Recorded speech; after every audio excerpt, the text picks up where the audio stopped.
dong tambal tumbal tumbal tumbal apa tambal tumbal tumbal apa tambul tumbal tumbal saya nesu aku penyakit buku karepe dhewe nek ra digenahke Petro iki mau aku basa apik-apik karo sampean neng barang digenahi karo Panakawan sing jenenge Petro kakangku nek Semar ra digawe ning negara Mandura nggo tumbal kowe lah kewanen kowe ling ngucap aku jane ora mentolo Bagong ning piye meneh negara Mandura mbutuhake Semar Semar ki menungsa udu sapi Semar ki menungsa Bapak Semar ki menungsa tur dadi pengarepe Pedukuhan Karangkajembel nah saniki kula tak takon karo sampean sampean entuk wangsit saka sapa saka dewa dewa ki cecak jenenge sapa Bathara sapa wah nek bab kuwi aku ora ngerti kuwi mung swara tok wah iso uga kuwi mung swara tip utawa wong jajal sound system aja kepenak kowe waton nyuwara kowe topo merem to merem kowe lek topo ora ndelokke sapa-sapa to ora lah kuwi kowe lek topo nang ndi ning Sanggar Pamelengan Sanggar Pamelengan iki kiwa tengene ning omah ora ana lah aku mesti wong nyetel sound system udu swara dewa lah kok dadi kowe ngawur arep boyong karo Semar Gogobrongo namanya Badranaya Nayan Taka Bojogati duduk Manangunung kowe duduk Pak ora apa jenenge duduk Manangunung wis rasa cerewet wong ngono ndak takok ora golek rondo Pak moh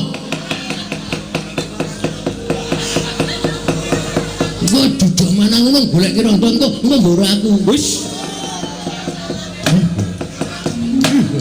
bares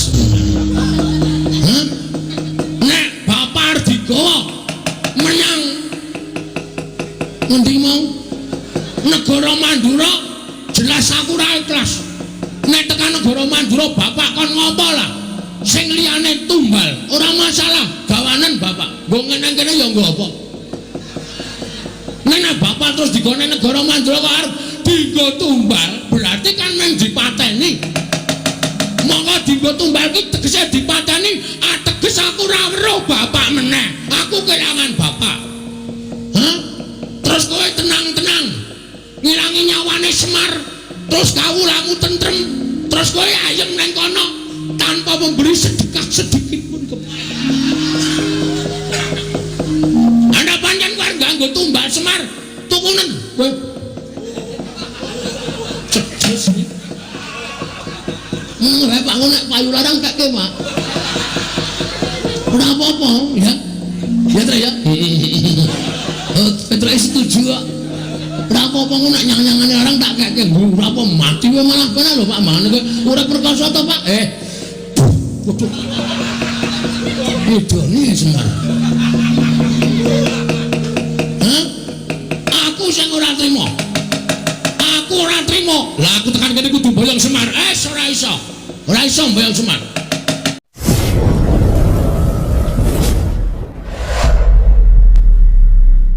Norjo bukti kula nggih Den ya Petruk Tatompo pangestuku Tampanono nggih ya Kong sing ngarep sapa Antasena kuwi Ndara Antasena bukti kula konjo nggih Ndara ya Bagong Tatompo wah katon sumringah raimu calon dadi duta oh iya duta nendi dereng ngerti teng pundi niki mengke iya bukti kula nggih Den ya Bagong Tatompo pangestuku Tampanono ya Bagong no nggih sangat angel kawula mlindadosaken jimat paripe Karada bindeng kowe pilek e oh iya Ndara Gatotkaca bekti kula nggih Den ya Bagong Tatompo pangestuku Tampanono no nggih sangat anggen kawula mindu mundi apa mundi walik mundi ndadosaken jimat sing mburi kae sapa Antarja kuwi ora apal ndarane kok ora apal to ora tau kepethuk ora tau ngekai apa-apa barang Ndara Antarja kae mbarepe Ndara Werkudara walah mbarepe Ndara Werkudara to heeh Ndara Antarja bekti kula konjo nggih Den ya Bagong Tatompo pangestuku Tampanono ya Bagong no nggih sanget anggen kawula dadosaken jimat. Sasampunipun lenggah ingkang sekeca menapa wigatosipun kuwi bapak wae, bapak. Bapak sing di kewajiban kuwi rasa dadak omong. Den, matur nuwun. Dene sampeyan pun nuruti napa sing dadi penjaluk kula. Kaget rasaku kayak nalika semono aku nampa nawala saka Kakek Semar. Wondene surasaning nawala, Kakek Semar nyuwun dawuh kelawan aku supaya sowan nganti Kakang Gatot karo Kakang Antarja. Ora janjane iki arek eneng apa lan Kakek Semar kuwi duwe wigati apa.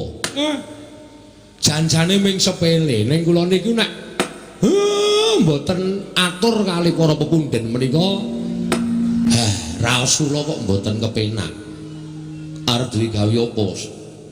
Kakek Semar. Kula niki duwe niat kalih anak-anak kula niku mbangun Karang Kadempel. Merga Karang Kadempel menika kathah papan-papan sing wajib entuk kawigaten saka kawula sak Karang Kadempel. Mila niat kula kalih para kawula sak Karang Kadempel kepengin mujudake papan menika kanthi sae lan ingkang saestu ngremenaken. Ning nuwun sewu gandeng kula niki wong sekeng, kula wong ora duwe. Kula niki wong sing urip kula niku mung cukupan. Bebasan gegeden nempyak kurang sagak, kakehan guduk kurang udan.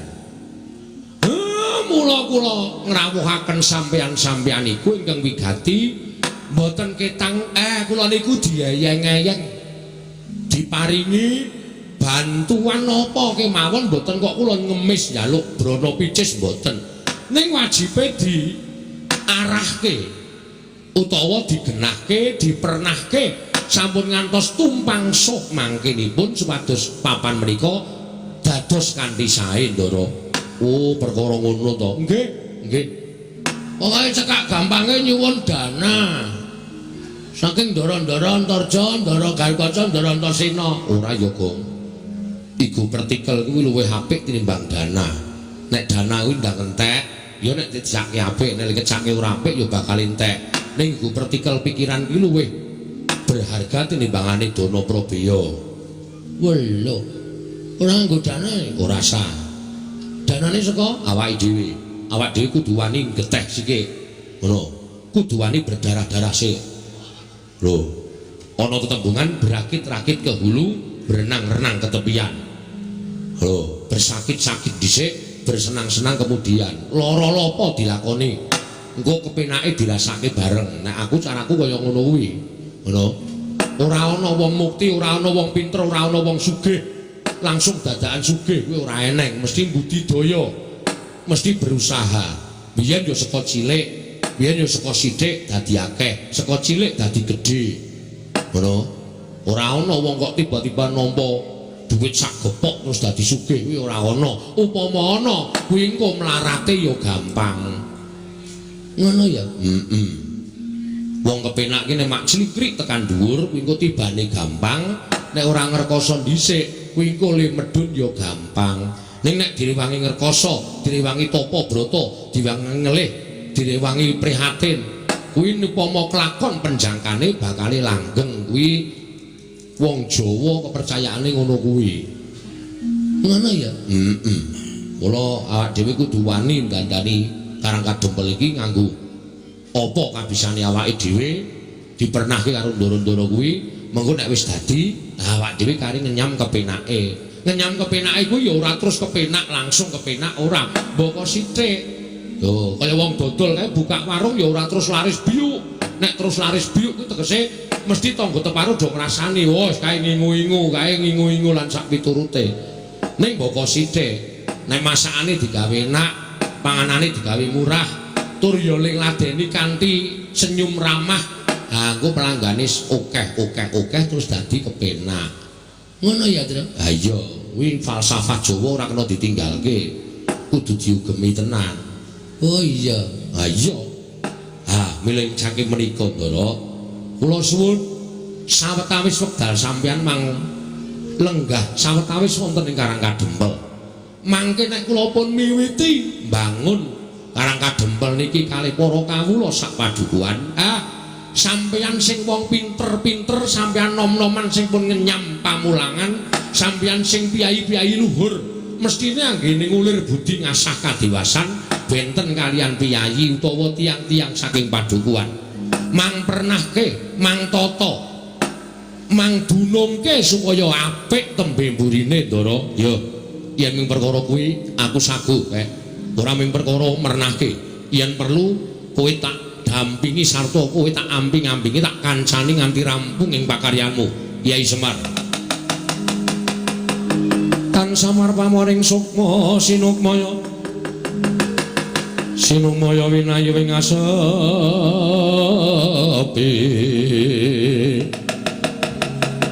sumimpen telenging kalbu pambukaning warana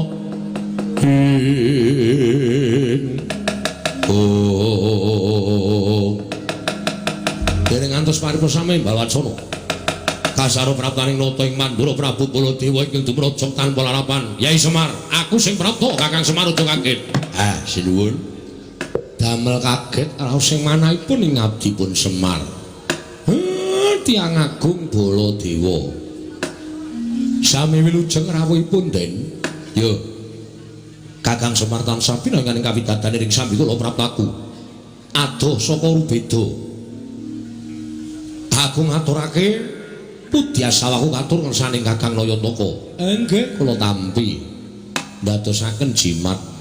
Waduh, Ndara Baladewa barang rawuh, Tra. Ndara Baladewa bukti kula kunjung nggih, Den. Ndara Tiang Agung. Ya nulung karing tatombo pangestu Tampanono. Nggih, sangat anggen kawula ndadosaken jimat. Sinuwun Mandura bekti kula katur nggih, Den. Ya, Petruk kantong belum tak tampa pangestu Tampanono. Oh iya, kula pun dinggo jimat paripe. Ndara Baladewa bekti kula katur nggih, Den. Ya, Bagong. Ndak tampa pangestu Tampanono, Bagong. Ini sangat kula pundi? Melu cepet iki lho. Aku nek omong cepet banget ya. Nek ra tak imbangi, aku ki biasane alon-alon ya. Kono kok cepet. Iya. Wah. Semar aja kaget aku prapta ning Karang Kadempel. Nggih. Wigatosipun menapa? Jejeripun Tiang Agung mestinipun boten perlu rawuh enten Karang Kadempel. Cukup panjenengan utusan Nayaka Mandura nimbali dhateng kula. Hadan? Supados sak mangke kula saged sowan ning kok dadak kraya-raya rawuh teng Karang Kadempel. Wigatosipun napa? Kakang Semar. Sawangen Baladewa Kakang Semar dina samengko iki nganti persasat kaya wis ora duwe pangarep-arep urip. Ngerti lamun wis ana 3 sasi iki negara Mandura ketaman pegebluk. Akeh para kawula ing esuk lara sore ketiwasan, sore lara esuk tekaning pati. Mongko madal saring usada. Wis ora kurang-kurang gonku ngrawake para Brahmana Winasesiwa Sugata miyang para nimpuna supaya nambak rengkaning praja parandening katindakake gagar wigartan antuk karya. Nganti adeking nata Mandura Baladewa disuraki dening para kawula sak negara Mandura. Sinengga aku sawijining ratu ingkang ora bisa paring pengayoman marang kawulaku. Waduh, Kakang Semar. Mandura geger ngendi-endi papan padha untran-untran, ngendi-endi papan padha unjuk rasa. Merga ora nrimakake nggonku ora bisa nyirep marang pagebluk ing tumama nang Praja Mandura. Salajengipun kados pundi? Nalika semono wancing ingkang tak tamtokake, aku nglakoni prihatin kanthi srana sari narite sesemek ron raja mula bebantal boto sarimbak. Nalika semono ana wangsiting dewa ingkang paring sasmita nglawan Baladewa supaya aku sowan marang Karang Kadempel nyuwun biyantu ning Kakang Semar. Lah namung sak kula. Terus kula kenapa cobi kula badhe nyuwun priksa. Kula kadhawan menapa? Ya mung aku yen bakal bloko karo Kakang Semar iki mau, rasaku ora kepenak. Rasaku ora tekan. Ning yen to ngelingi kahanan negaraku, paripaksa aku kudu kuat lan tekan matur marang kersaning Kakang Nayantaka. Nggih, mboten napa-napa, mboten napa-napa. Mang paring pangandikan. Nek pancen Semar kudu dadi srana waluyaning Praja Mandura ngene ketaman pegebluk, kula mboten napa-napa, mang dawuh napa kula nderek. Sampun malih to kadhawan minggah gunung. Nadyan kula kadhawan jegur segara, kula purun waton dados waliyanipun negara ing Mandura. Kula kadhawan beto barang ing awrat kula sagah nglampahi. Kula kadhawan mlampahi ing tebih kula mboten badhe selak. Waton dika Ndara Baladewa paring dawuh. Ning yen aku matur apa Kakang Semar ora kogel penggali luwe-luwe. Penggalihmu ora pingget mergo atur ing Baladewa. Den, kula niki nek upama ngrasake pingget ing ati, wis tatas runtang-ranting ati kula. Kula niku momong para Pandhawa ora pisan ora pindho digawe gela, kula ya ora apa-apa. Momong Ndara Janaka ora pisan ora pindho digawe kagol ati kula ya ora pingget, ati kula ya ora serik. Upama kula niku ngopeni rasa mangkel, ngopeni rasa sing pingget teng ati, mbok menawa kula wis minggat saka Ngamarta. Kula wis wegah momong para Pandhawa. Ning gandeng tumrap Semar wong urip ing alam padang menika, apik-apike wong urip niku nek linambaran sabar, tuwene ikhlas. Nadyan disebut niku gampang dilakoni angel.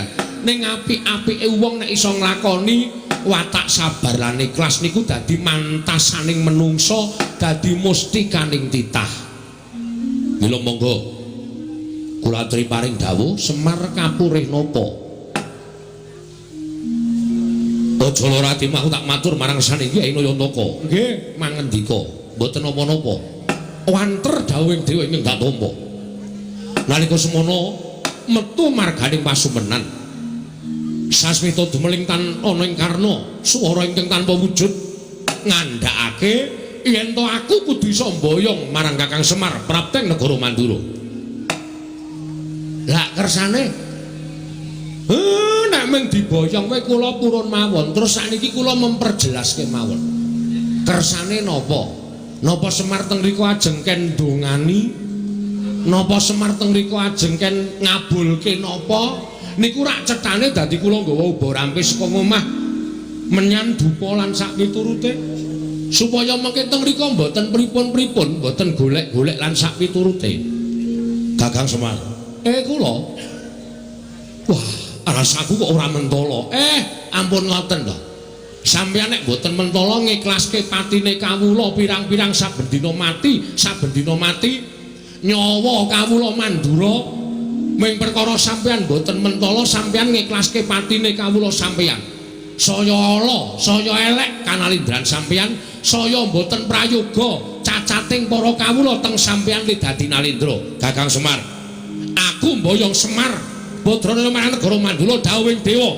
Dina samengko Semar kudu dadi tumbal ana negara Mandura, Semar Putranaya.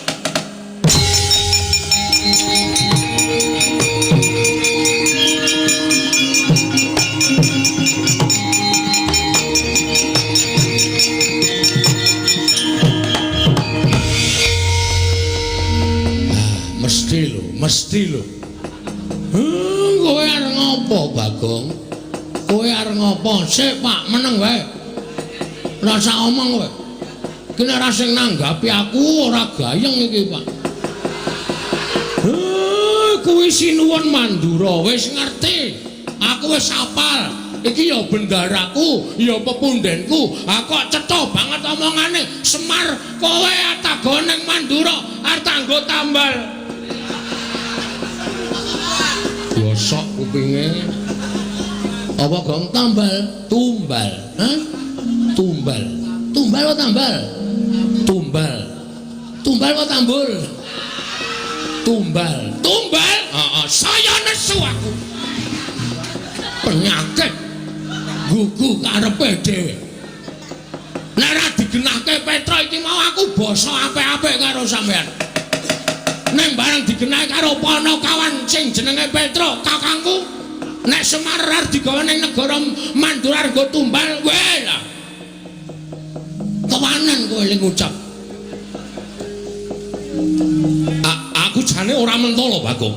Ning piye meneh? Negara Mandura mbutuhake Semar. Semar ki menungsae, udu sapi e. Semar ki menungsa. Bapak Semar ki menungsa tur dadi pengarepe Pedukuhan Karangkajembel. Lah saniki kula tak takon karo sampean. Sampean entuk wangsit saka sapa? Saka dewa. Dewa iki cetha jenenge sapa? Bathara sapa? Wah, nek bab kuwi aku ora ngerti. Kuwi mung swara tok. Wah iso uga kuwi mung swara tip. Utawa wong jajal sound system. Aja kepenak kowe watoni wara. Kowe tapa merem to? Merem. Kowe lek tapa ora ndelokke sapa-sapa to? Ora. Lah, kuwi kowe lek tapa nang ndi? Ning sanggar pamelengan. Sanggar pamelengan iki kiwa tengene ning omah ora? Ana. Lah aku mesti wong nyetel sound system. Udu swara dewa. Lah kok dadi kowe ngawur arep boyong karo Semar Gagabrangan namanya. Badranaya. Nayantaka Bojogati. Duduk Manangunung. Kowe duduk Pak? Ora. Lah kok jenenge duduk Manangunung? Wis rasa cerewet kok ngono ndak takokke ora. Goleki rondo Pak. Moh. Engko duduk Manangunung goleki rondo engko nggo aku. Wis. Bares. Hah? Nek Bapak Ardigawa menyang ngendi mau? Negara Mandura jelas aku ora ikhlas. Nek tekan negara Mandura Bapak kon ngopo lah? Sing liyane tumbal, ora masalah, gawanen Bapak. Nggo ngene kene ya nggo apa? Nek Bapak terus digone negara Mandura kok arep dienggo tumbal, berarti kan mung dipateni. Monggo dienggo tumbal ki tegese dipateni, ateges aku ora weruh Bapak meneh. Aku kelangan Bapak. Hah? Terus kowe tenang-tenang ngilangi nyawane Semar, terus kawulamu tentrem, terus kowe ayem nang kono tanpa memberi sedekah sedikit pun ora apa-apa ya. Ya Tra ya. Petra setuju kok. Ora apa-apa ngono nek nyang-nyangane orang tak keke nggo ora apa mati kowe malah penak lho Pak mangane kowe urip perkasa to Pak. Waduh. Wedone Semar. Sing ora trima. Aku ora trima. Lah aku tekan kene kudu boyong Semar. Ora iso. Ora iso boyong Semar. Kena boyong Semar. Waton kowe iso nglangkai batange Bagong. Kowe lah kewanen, Gong. Ndara Baladewa iki duwe pusaka ampul, Gong. Apa? Nenggala Alugara utamake Gunung Jugruk Segara Asat. Kowe duwe pusaka apa? Wah, ora ngerti. Nek men tamake Gunung Jugruk aku duwe itu. Saya nek adem-adem ngene iki. Nuwun sewu. Nek sampeyan ajeng boyong kali Semar Ngawi nggo kula mang boyong. Kula ikhlas didadekke tumbal teng negara Mandura mboten napa-napa. Kula manut. Yen kowe ikhlas mapana dina iki tak boyong Semar Badranaya. Monggo ndara kula kantun nderek kalih sampeyan. Ucap kacarita nalika semanten. Arsamandha Kyai Semar Badranaya nggih sanata Prabu Baladewa. Eling-eling Semar pusaka bisa kandha jimat kang bisa ngucap kasir lan kadidayan linangkung bebasan Dewa Ngejawantah. Dupi Arsanggrayang Kilurah Semar Badranaya kena dayaning Kilurah Semar Badranaya dawah kalenggak nata Mandura. Ilang sipating nata Mandura nenggih perjineman pasetan daya lumayet nenggih Sang Jaramaya.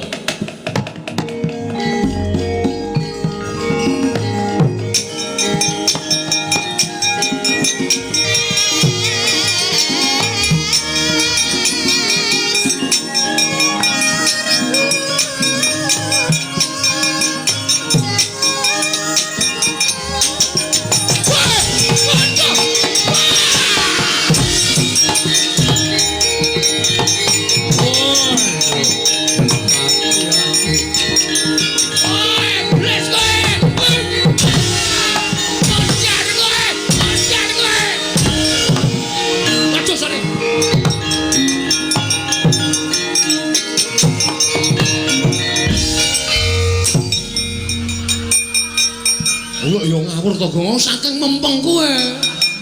Cengele Semar kaya rai buta. Wah, gejlek sak kayang-kayange.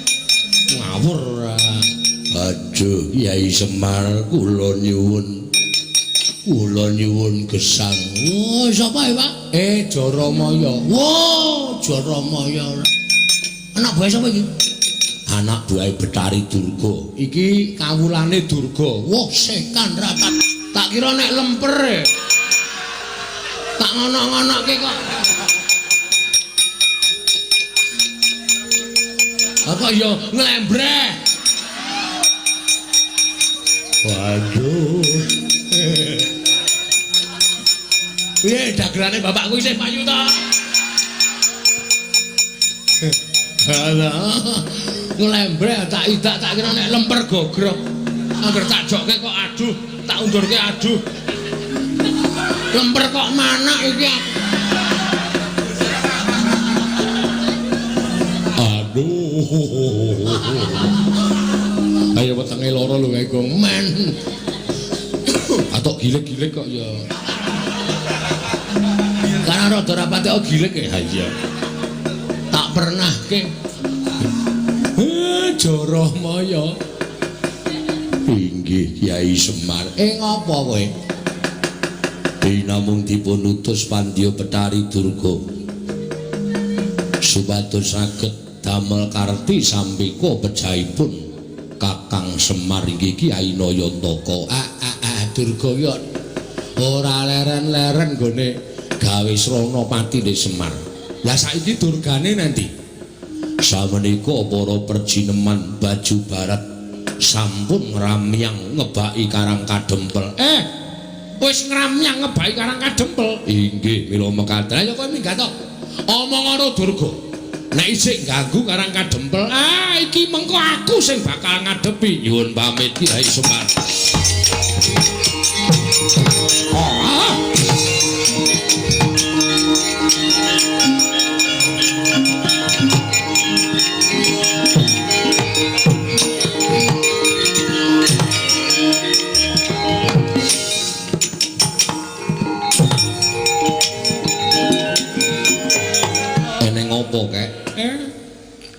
Jebul leres ngendikanipun para sepuh sami nyebataken wong sing arep duwe gegayuhan kuwi cobane mesti enggal teka.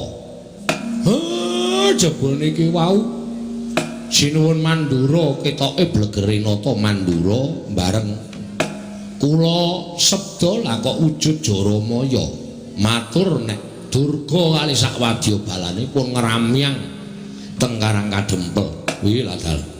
Lah terus sampean pun sagu bantu kula to.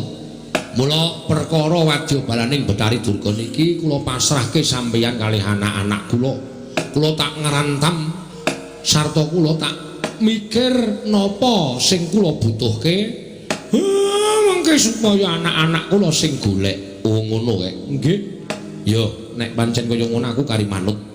Wis tak rampungane karo Kakang Garukaca, Kakang Antarja.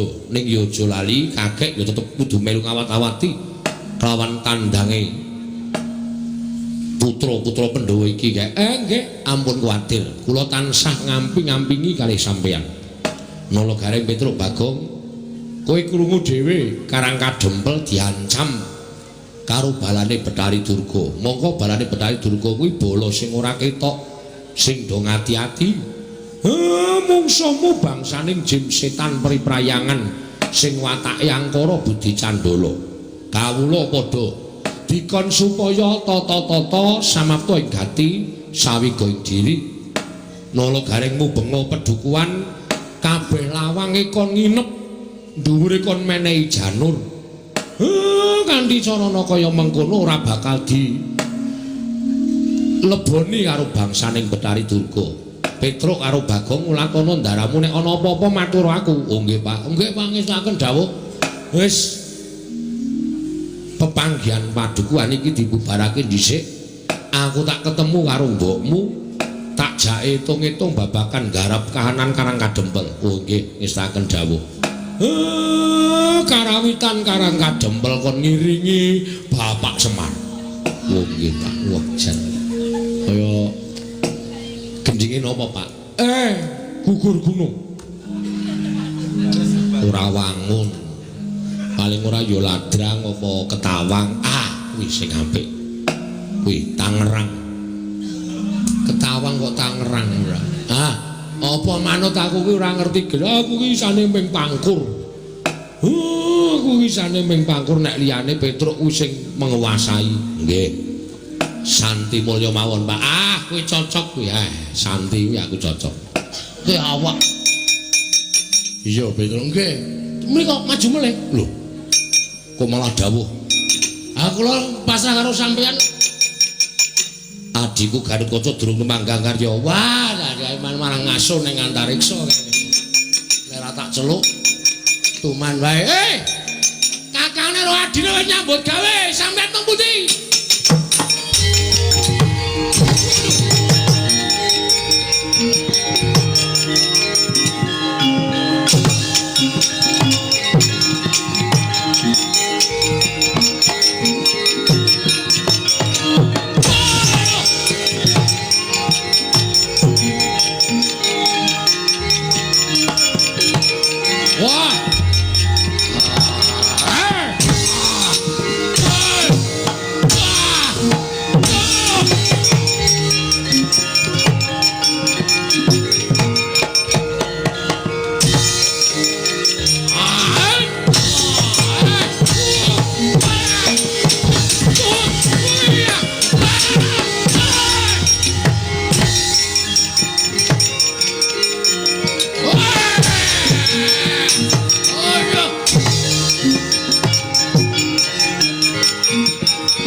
Wadyabala menungso dandang mangure padha nungsang buyang lumbuk bentus.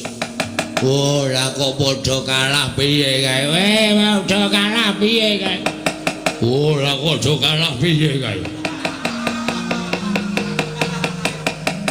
Para perjina manjim setan pribrayangan. Aja nganggo cara sing agal. Nganggo cara sing alus. Jiwane wong-wong kae disusupi men padha gelut dhewe-dhewe kanthi cara mengkono Karang Kadempel bakal geger. Oh iya, ayo Kang tak derekake. Ayo Kang tak derekake. Ayo alon-alon.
Kaya wis padhang.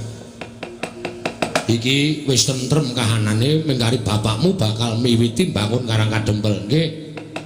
Nek ya kudu tata-tata lho, Den. Merga nuwun sewu. Sing nami Wadyabala dandang mangure niku mboten miwujud menungsa tok.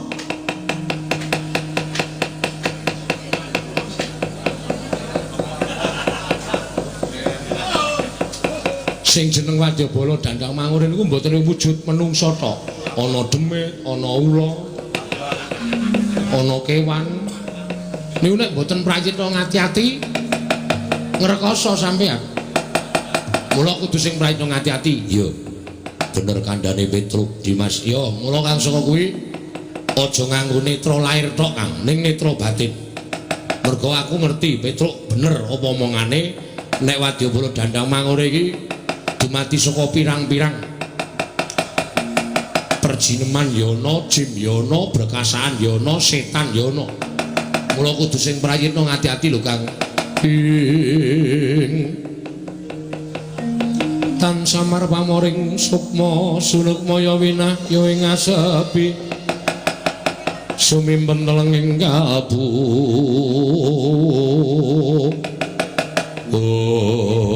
Datang prayitna nata pringgondani Prabu Anom Gatotkaca. Sinusupan balaning Betari Durga. Mila katingal abrit bergatak pasuryane. Nalika semanten datan taliwara anyandak Ora Petruk linarak wani kaget Lisang Antasena wau.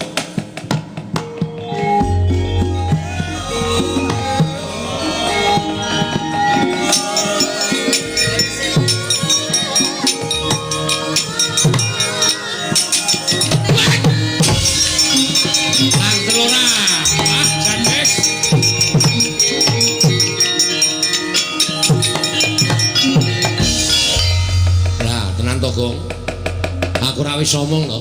Wadyabala Jandang Mangure iki ora mung agal ning alus ya ana. Nyatane Kakang Garukaca ora ana apa-apa kok Petruk dicandak gulune ditekak dilarak kaya ngono kae. Pun nengke mawon men mudhar sisan. Ora kok kok Petruk kok mati. Ben Petruk iki utang aku ora tau nyaur. Men tekan Ndara Garukaca aja. Kae ya Kakang nek nganti ning apa-apa engko ndrawasi tak kandhani. Ha terus piye-piye? Manut aku doyak kok doyak supaya Petruk aja nganti mengko dipateni karo Kakang Garukaca. Nek nganti dipateni ngrekoso perkarane dadi liya mengko mati keleng aku wae.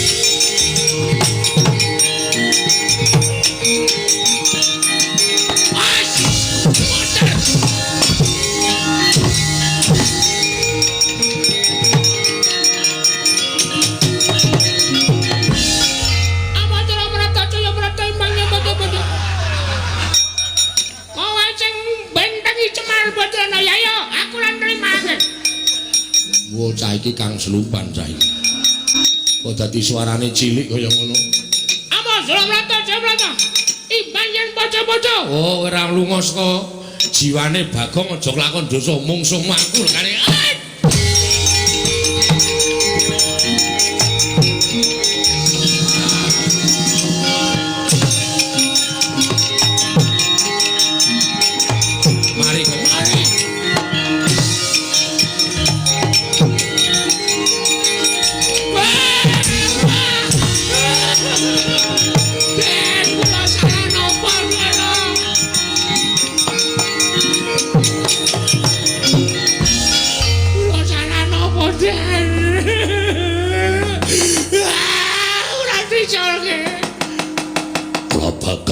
Macak pancak pundakmu jebol siramu. Aduh Kang Ren modar aku ra dadi col ampun kaya ngeten iki Ndara sampean kenging napa Gus sampean kenging napa mit Kang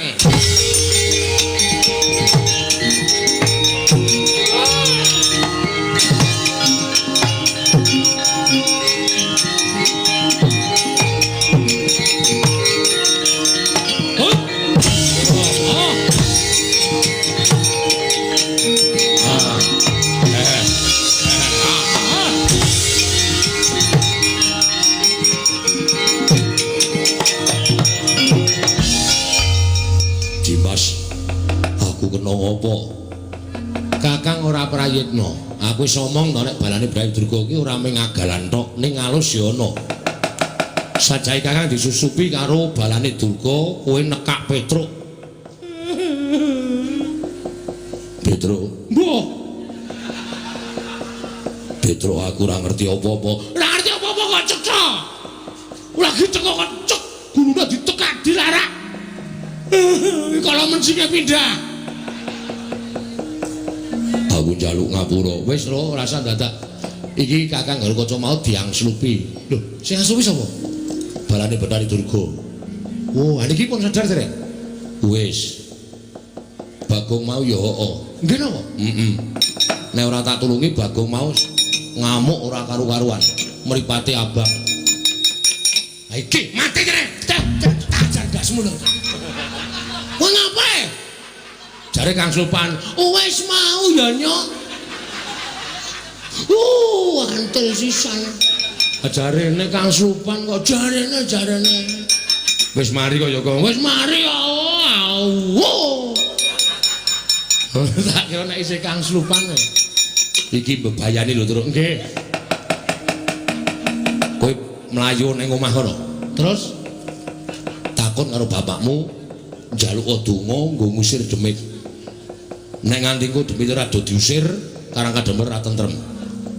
Saniki. Oh. Nek ana demit mengko diusir nganggo japa mantrane bapakmu. Yo Gong yo. Ya.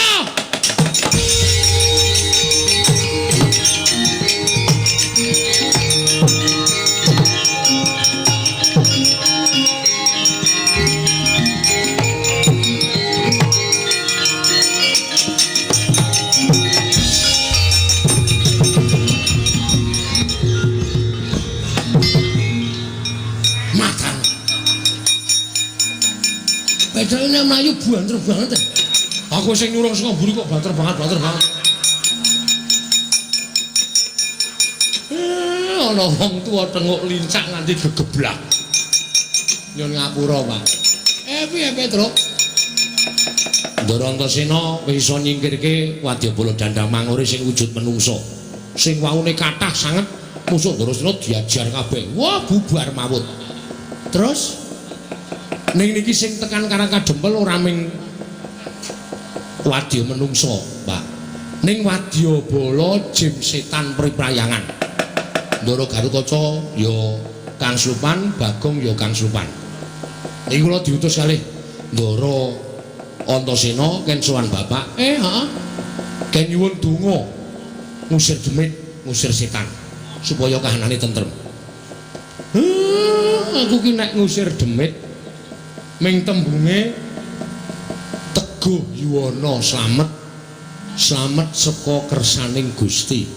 Wis kuwi anggere ana jim setan kowe ndodhok ning ngarepe terus kowe muni Teguh Yuwana slamet saka kersaning Gusti.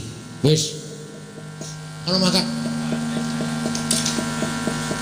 Teguh Yuwana slamet saka kersaning Gusti. Ya Gong yo. Ya, sik aku ngapalke sik. Ya. Teguh Yuwana slamet saka kersaning Gusti. Teguh Yuwana slamet saka kersaning Gusti. Ayo Gong. Ayo. Teguh. Aduh. Truk. Rene sing piye to? Aku ora apal e. Teguh Yuwana slamet. Pokoke eling ngapalke ngene iki. Teguh nang ngene Yuwana, terus nang ngene slamet saka kersaning Gusti. Oh iya. Teguh Yuwana slamet saka kersaning Gusti. Teguh Yuwana slamet saka kersaning Teguh. Waduh.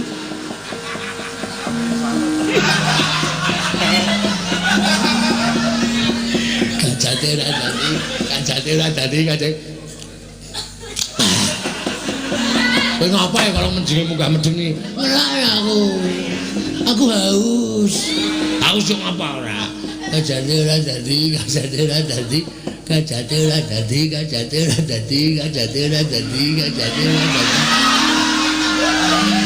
Kowe dan reng asline demite udu iki. Ganti. Nang kono. Ngeri tenan ya aku. Anak gendruwo. Ajar das lu kowe. Endi? Kowe lho. Piye kowe bungah to? Bungah aku. Bareng iki sing ora cocok tuwekan ora.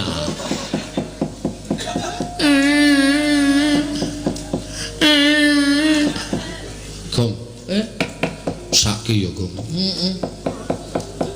Aku jane melas lho, Bro. Demit kaya ngene iki aku sok melas. Lho, iki ya ora ndi sanak, ora ndi kadang. Senengane kudu karo menungso, ngono kok.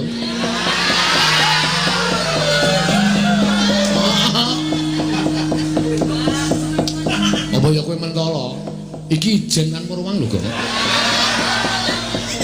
Ora ndidulur. ora duwe anak.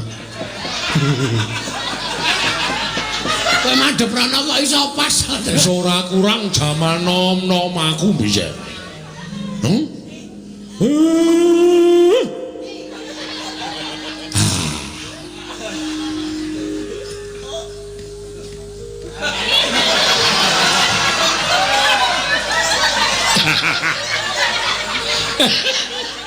Ya nek ora wong tuwa tak keplak ndase. Wong gayane ngliwat kok karo jangan iki jawe nil. Waku ora.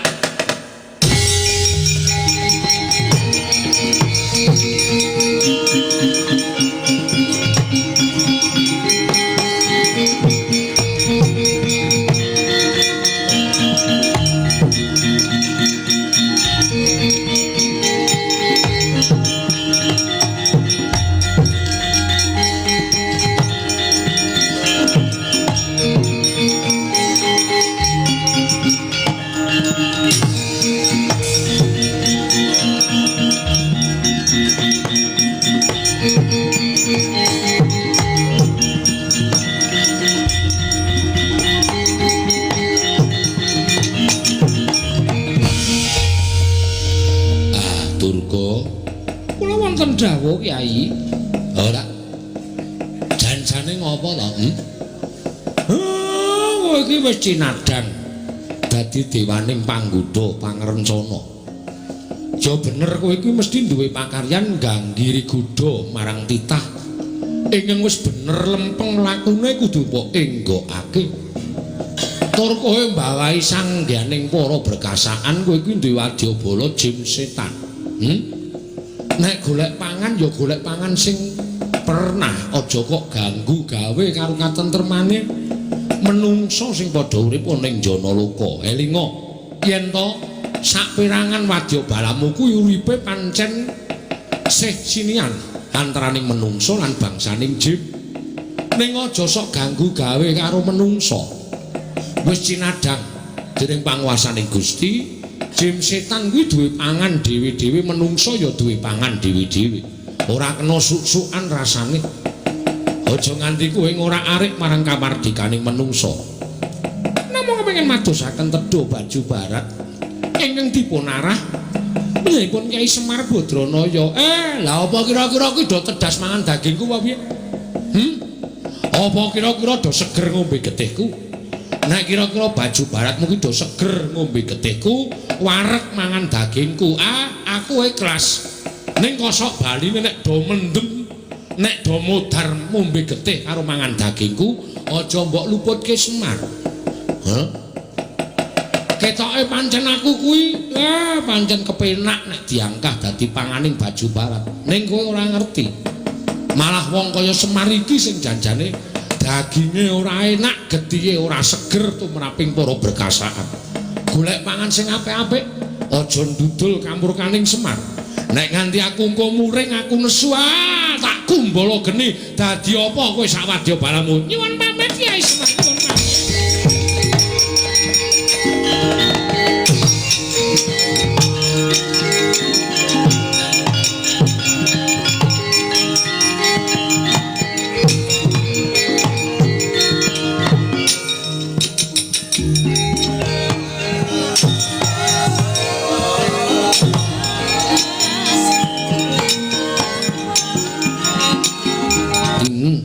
Tru, aku arep gleleng, Tru. Ya, munggah kayangan aku. Ngerti dalane apa? Ora. Aku wani ngono. Sing jeneng munggah kayangan ki munggah Gunung Himawat utawa Gunung Himalaya. Kuwi gunung dhuwur banget. Nganti pucuke ora ketok, pucuke tembus langit. Kono kuwi mapane kayangan. Kuwi nek kepleset sithik ngono, wah glundung modar. Kok ada to, Pak? Pancen kudu ngono, mengkari sago ora. Kowe tak duta ning kayangan. Wis sah iki lakone. Wis diduta dening Bapak Semar. Tak anteni balimu nggawa winih jambu dipa nirmala karo winih pelem pertangga jiwa. Alah mung diganti winih. Biasane kembang to, Pak. Ora sok badar iki kaya ngono kuwi. kok ndak do ngerti. Oh nggih ngestaken dawuh. Nyuwun pamit Pak Bidal dinten menika. Wis ya Reng. Engko gara-gara kira nganggo aku sik. Waduh. Anjuk piye teneh ora ana sing anu nyebar pil kabeh totoli pitik. Ya terus aku tak makan sik ya terus. Hati-hati ya Gong. Heeh. Darantasena kula nyuwun pamit nggih. Ya sing hati-hati Gong. Pokoke yang nggrono gunung tulisane Gunung Himalaya kuwi munggah engko tekan Kayangan. Siap. Nek dudu tulisan Himalaya aja dunggahi lho Gong, ora sembarangan munggahi gunung. Nggih. Kula nekat kok wong. Pun ngaten mawon kula nyuwun pamit nggih, Ndara. Iya sing hati-hati. Wis ya, Pak. Iya. Nek Bathara Guru ra meneke, sakarmu arep piye-piye sakarmu. Aku sing tanggung jawab. Oke, wah gleleng iki. Wis ya, Reng. Heeh, wis menyang kono cerewet wae ora. Wis ya, Tru? Ya, wis tak sangoni Pujo Basuki. Basuki ka dipira? Udu. Njaluk pamit ya, Pak. Iya wis gek wis kono. Iki ra disangoni blas apa piye iki? Mangarep dikongkone kok dadak njaluk sangu Kayangan ki ra ana wong dodol. Menyang. Nggih, nyuwun pamit, Pak. Sing ati-ati aja kaya bocah cilik.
Sritina ning pasewakan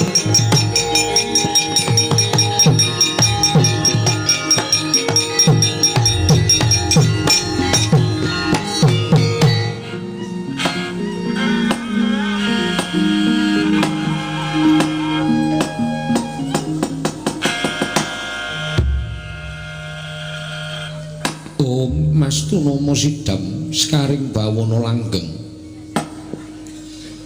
Kakang Narada Kakang Kaneka Putra Bantreng wareng adik Kakang Narada punapi king menapa pendak-pendak Kakang Narada kula timbali teka paring dawuh ing mekaten Bantreng wareng menika tegesipun sapi dados atur kula menika punapi ngaten lho Di mekaten Kakang inggih sarawujing ngandika Kakang Kaneka Putra wonten ing Bali Marti Kundha Manik sami katuran karaharjan Kakang inggih tansah pinanganing kawidadan ing sambi kala sawanipun ingkang kala sithik pangdal-dal tansah manggih yuwana niskala namung parenga kula ngaturaken budyastawanipun ingkang Raka Kunjung ngersa paduka Adi Pramesti Bathara Guru kula tampi kula pun dinggo jimat paripe Kakang mboten langkung kasekip sak nuanggen ngandika lenggah. Inggih sampun mboten kirang prayogi Indra wonten timbalan. Prayoga nunggulira ngadhep ngarsa ulun Bathara Indra. Ibu kulun sampun mboten kirang prayogi anggen kula ngabiyantura ngarsa paduka Iwang Adi Pukulun. Kepareng kula ngaturaken sembah sumengkeming pangabektinipun ingkang putra kunjuk.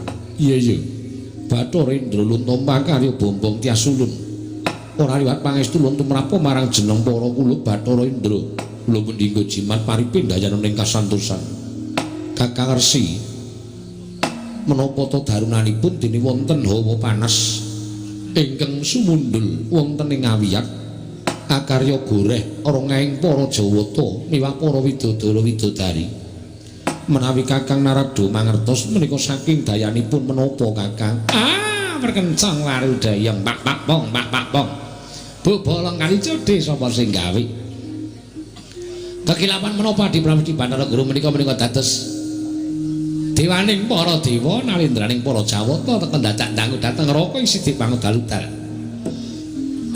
Sampun maneta wujudipun tidak swantah najan kutu-kutu walangatoga jinaring wonten ing panguwaos paduka. Kakang Resi punapi kula menika nalindranipun para Jawata nanging Kakang Narada menika kamitu-aning kayuwangan kula mboten wantun nglangkungi dhateng wasisaning pujangga ing kayuwangan. Lah iki menawi paduka di Prabu Bathara Guru paring dawuh kemekaten ingkang raka nedya munjuk atur mugi pareng Mbah Barana dhateng rayipun Manikmaya Kakang. Gara-gara ing dumadi wonten ing kayangan menika estunipun sakawit kula sampun nilingaken paningal. Ewadene dugi sepriki dereng ketingal menapa ta sababipun dening wonten gara-gara ingkang sumundul wonten ing ngawiyat. Menawi wonten lemah sangar kayu waing, nyatanipun jagat menika sampun boten wonten lemah sangar kayu waing. Menawi wonten pandhita tapa ingkang gentur tapanipun saengga kekiyatanipun sumundul wonten ing ngawiyat menika ugi boten wonten. Menapa wonten satra ingkang nglerehaken dhateng kasatriyanipun tumuli madhep Brahmana menika ugi boten wonten langkung-langkung. Menawi wonten satunggiling titah ingkang wantun mungkuli dhateng panguwasipun para Jawata menika ugi boten wonten. Mekaten Kakang. Inggih. Mila ingkang saking menika ing neraka Gusti pangudal-udal kemawon bingung menika sababipun menapa teka wonten hawa benter ing kados mekaten menika. Malah ingkang raka nyuwun dawuh saking paduka Adi Pramesti Bathara Guru mbok menawi Adi Pramesti Bathara Guru mangertosi menapa to sababipun gara-gara kayangan menika kala wau di Kakang Rada Blokasuta nadyan ingkang rayipun Manikmaya mboten mangertosi gara-gara menika dumados saking menapa lan jalaranipun menapa miwah sumberipun saking pundi kula ugi mboten mangertosi Kakang. Mula ingkang saking menika dinten sakmangke nanging kula pitados sakmangke Gusti tartemtu badhe paring pitedah sinten ingkang damel gara-gara ingkang ngantos sumundul wonten ing ngawiyat menika kala wau. Kakang Rada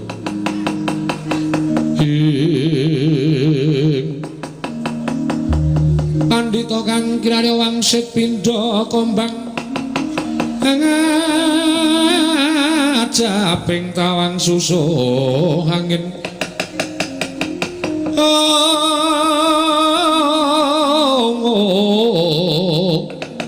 susuh angin ngendi nggone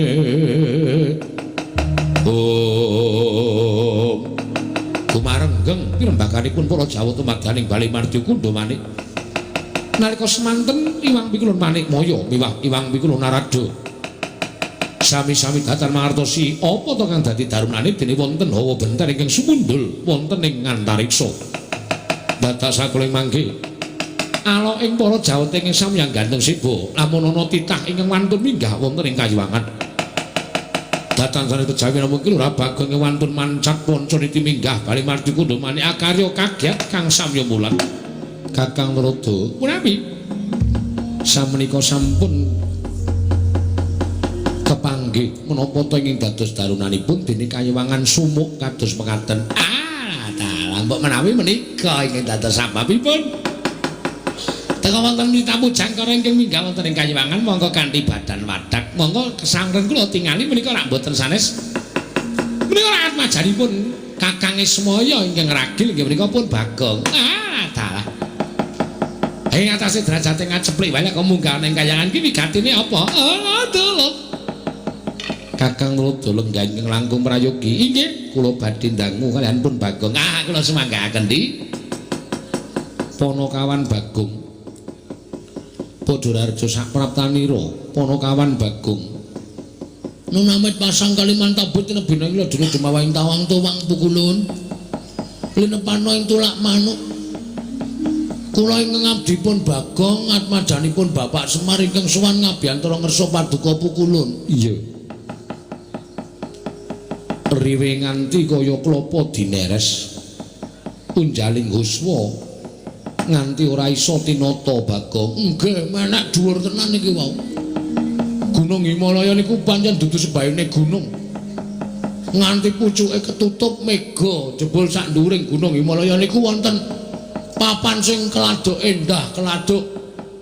Kula dereng ngerti, kula dereng tau weruh kok papan kok asrine kaya ngeten. Menapa menika ingkang winastan kayangan, Bu Kulun?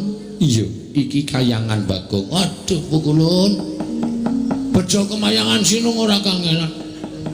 Dene kula sampun dumugi wonten ing kayangan, kepareng kula ngaturaken sembah pangabekti kula kunjuk Bu Kulun. Iya ya Bagong ulun tampa. Nun nggih. Bu Kulun menika sinten? Lho. Kita wis ngaturke bekti kok durung ngerti kalawan ulun. Nuwun pangapunten Gladiwana Gulang Tepang. Ulun iki Bathara Guru. Non, ulun iki Bathara Guru. Wah, mucal teng pundi? Lho. Mucal ning ndi piye? Ah, ra edan tenan to iki. Bagong iki tekan kene kok Bathara Guru kok mulang ning ndi? Lho, biasane guru ki ra mulang ning ndi to SD napa SMP? Dengkul kita kuwi. Bathara Guru ki dewaning para dewa, jejuluke Sang Hyang Bathara Guru. Ora kok guru mulang SD SMP. Anggep iki nang jagat apa iki nang kayangan, Bagong? Oh, anggep mboten ngertos kok. Pukulun Bathara Guru. Iya, ya Manikmaya. Oh, Manikmaya niku sinten? Ya ulun. Ya Jati Murti. Wah, ora nggo gawe kursi. Hus. Kayu Jati, Jati Murti iki asmaning Bathara Guru. Wah, lak pirang-pirang jenenge. Ya Sang Hyang Caturbojo. Caturbojo. Iya. Kali condong catur? Hus. Di sampun ngantos panjenengan ngendika kathah-kathah mangke badak kewirangan. Kula namung genahaken kalian Bagong Kakang Rata. Nggih, ning bocah niki sembrono. Mboten menapa-menapa Kakang. Kula mboten rumaos sakit manah kula. Lah, iki Bathara Rata iki cerewet wae. Hus. Karo dewa dunake cerewet ora. Kula niku lagi ngedongke mbok menawa tambah kawruhku. Ya Sang Nilakantra. Weh. Dewa kok omongane tracah. Tracah piye? Aku iku Nilakantra. Nilakantra ku mau. Nilakantra, aja mbok tambahi apa-apa. Oh, nggih. Ya Sang Purwacarita. Waduh, jenenge kathah sanget nggih Pukulun. Iya. Niki sing kaya teko niku sapa niki? Teko dengkulmu iki ulun Bathara Antarada. Wah, iki niku rada terkenal teng donya. Bathara Antarada, ya Kanikarsi. Weh. Kanikarsi, ya Kanika Putra. Weh lah Kanika Putra, ya Resinggana. Waduh Resinggana, ya Watek Resi. Wah, jenenge pirang-pirang. Lah sing mingkang piyambak niku iki putrane Hyang Pilun Bathara Guru. Oh, Bathara Murid. Hus. Bathara Guru ki duwe putra Sang Hyang Bathara Indra. Wah, Sang Hyang Bathara Indra edan tenan. Lho Pukulun. Panjenengan niku dewa kok ora duwe rasa welas kalian kewan? Lho. Sebabe apa? Kok ancik-ancik sapi? Pukulun. Kula ingune mawon. Kakang Rada dos pundi? Ah monggo, Bagong nek resu edan ya wis. Ha samangkaken monggo. Dos pundi saenipun? Monggo Pukulun. Lah ulung dipun paringaken bangane kula nesu teng mriki, kula niku nek nesu nguyuh sak nggon-nggon lho Pukulun. Napa arep kayangan kok pesing kabeh iki mergo tekane Bagong ora bakal keraken to. Terus pundi Pukulun?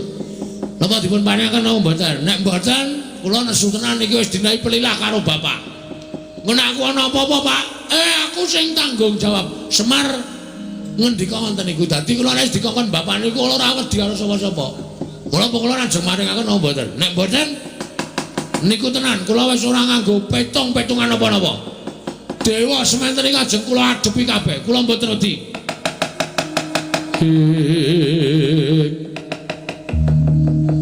Jaja muntap ler kinetap duka yayasinipe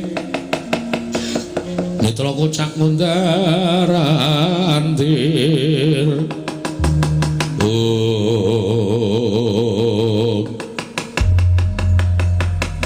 Bagong sing gedhe pangapura kita winih perlemer tangga jiwa winih jambu dipa nirmala kuwi mboya kena digawa marang Marcapada. Mula kita Balya matur kalawan Kakang Ismaya yen tapa kang dadi panjaluke Kakang Semar, ulun ora nayogyani. Pripun iku maksude? Ora nayogyani pripun? Sampeyan ora maringake? Ya. Cetane kaya mengkono. Yen to winih Pelempertangga Jiwulan winih Jambudipun Nirmala ora bakal prapteng ana ing Marcapada. Mula kang sangka kuwi Bagong kita Balya kita aja pisan-pisan wani gawe geger ning Kayuwangan mundhak ulun iki ndawahake pidana kelawan jeneng kita Panakawan Bagong. Ing Jaja mung tapler kinetap duka yayasinipe Netra kocak mundarandir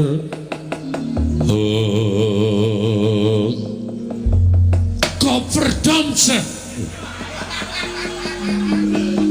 iki basa apa ta iki?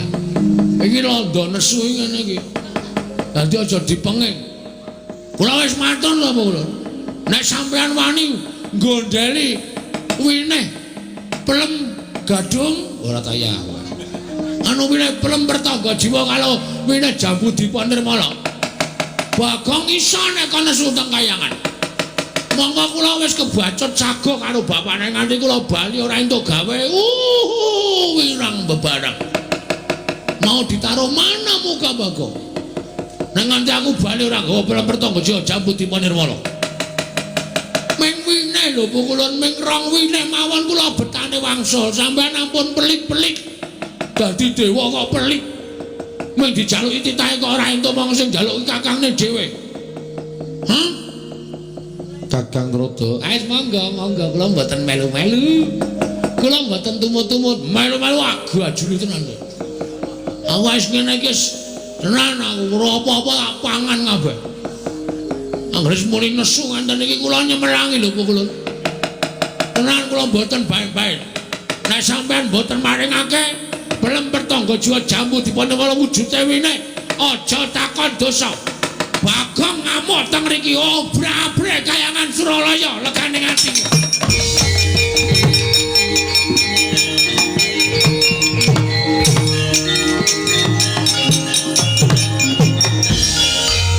Yen ngono kita wani karo kadewatan. Mergane sampean cetelok. Sampean men dijaluki kakangne kok ora entuk. Njur ngopo namung perkara Jambudipun Nirmala Pelempertangga Jiwa ora jalan ning njono ora digawe karepe piye aku lho. Kula ora trima nek carane ngaten iki. Bagong kita wani nguman-uman Sang Hyang Jatimurti. Kita wani nguman-uman kelawan Sang Hyang Bathara Guru. Dina samengko kita keluputan. Kita ulun cemplungke ana ing Kawah Candra Dimuka. Ora wedi. Apa iku Kawah Candra Dimuka? Iki ngerti ora Kawah Candra ngerti ora? Kawah Candra Dimuka isine geni.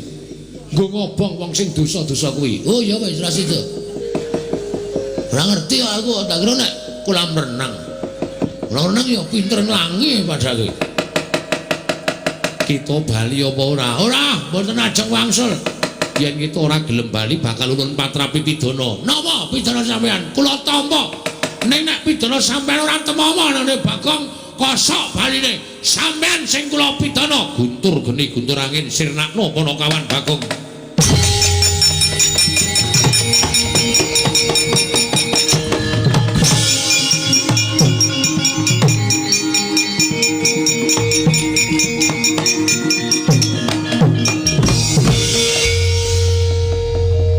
Sampean kok metu oncor. Wah, mati ora tayang. Lagu iki. Pripun, Dik? Guntur geni guntur angin namung ketingal tok mboten wantun nandilat dateng pun Panakawan Bagong. Mergi kula ngertos. Guntur geni guntur angin menika saged lebur dateng titah menawi titah menika saestu lepat. Ning nek titah menika mboten klepetan dedosan, niatipun sae. Namun mergo Adi Pramesti Bathara Guru menika awal maringaken wujuding Pelempertangga Jiwa Jambudipun Nirmala. Ngaten menika. Piyambakipun boten purun mlebur dhateng titah menika kala wau. Aduh Kakang Rodo kata, kula sumanggaken. Pukulun. Ini peringatan terakhir. Peringatan terakhir. Niki wau napa Pukulun? Guntur geni guntur angin. Lho, sampeyan wis netokke guntur geni guntur angin. ateges sampean wis benar-benar tegel karo Bagong. Sampean wis pancen mentolo karo Bagong. Terus saniki nek kula ora mentolo karo sampean, njur piye nasibe Bagong? Kake ora? Ora kake tak jodak kayangan legane atiku.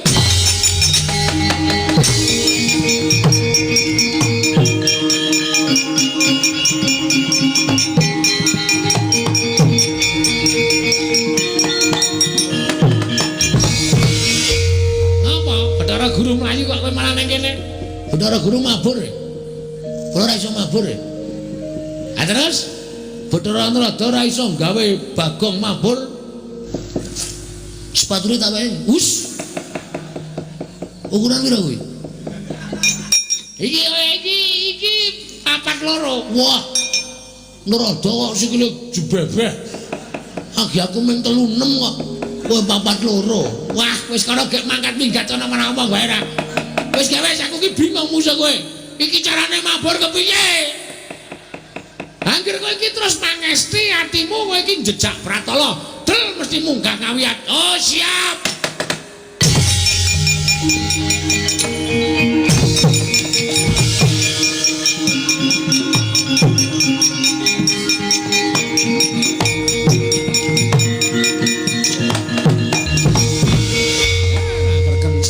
Yang pak pong. Setemene wong tuamu ki ya kebangetan kok Indra. Inggih, Bu Kulun.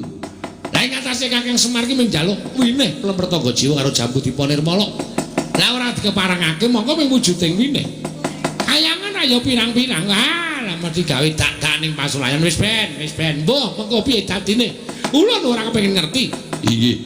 Kang Bakur meksa kayangan. Monggo Bu Kulun kula dherekaken.